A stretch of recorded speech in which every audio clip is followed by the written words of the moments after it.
Mal began taking photos of the meadow. It was almost dinner time, and it had taken longer than she'd anticipated, hiking the overgrown road to the lake after finally locating the dirt road off another back road that connected to a secondary road she'd taken when she came off the main highway.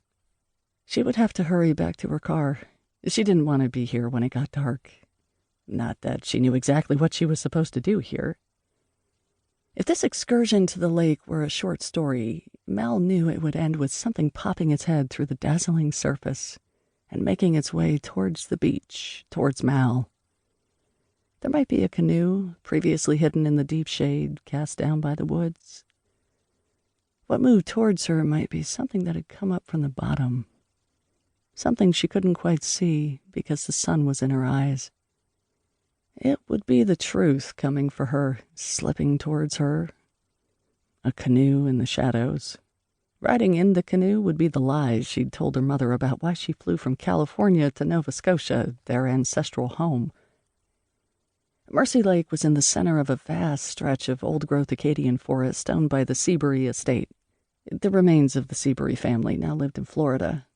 Mal had already been down there, interviewing an old woman in a nursing home, a painter named Sarah Windsor. Mal's mother had thought Mal was interviewing Sarah Windsor about a retrospective of her early paintings of disturbing domestic scenes for her podcast. Mal had lied about that, too. Her mother knew Sarah Windsor. Not well, but they'd served on some prize juries together. In fact, her mother had called and talked to the nursing home staff so Mal could actually get in. Security was tighter these days, people more paranoid. When she got back from Florida, she told her mother the old woman wasn't able to talk. But that wasn't true.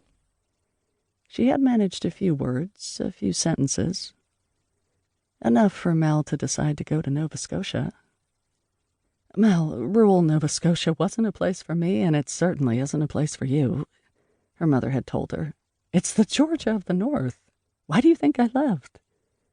You say all the time that your inspiration for painting comes from the natural world, from all the stages of your life.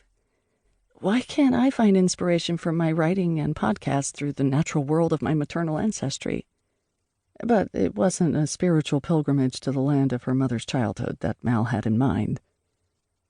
Mal's mother had been quiet for a time, and then smiled. It wasn't surprising she believed Mal.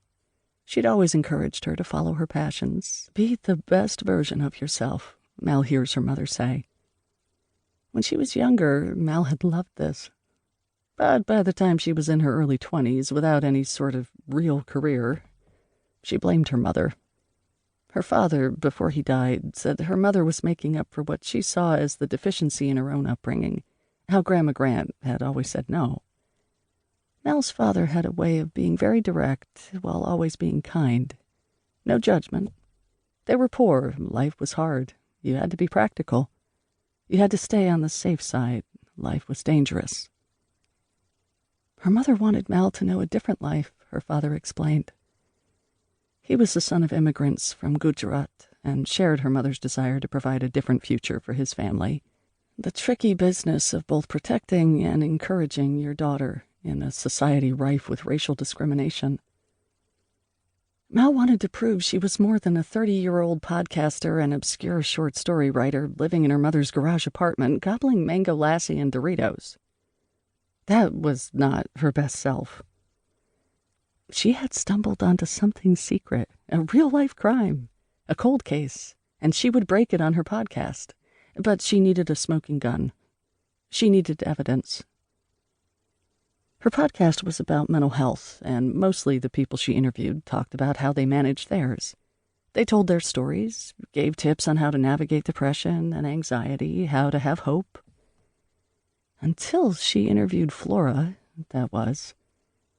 The woman was in her late 20s. She was pale, winter white. Flora had a floral arranging business and talked about therapeutic gardening. It was Flora who had brought up Mercy Lake in their off-the-record conversation after the interview. The two women found it impossible to avoid exploring their shared Nova Scotia connections. "Oh, Mercy," Mal had said when they were talking about the East Coast, like she was a country girl. Flora, hearing that word, Mercy, paused, and then dropped her story out of the blue. It was a confession of sorts.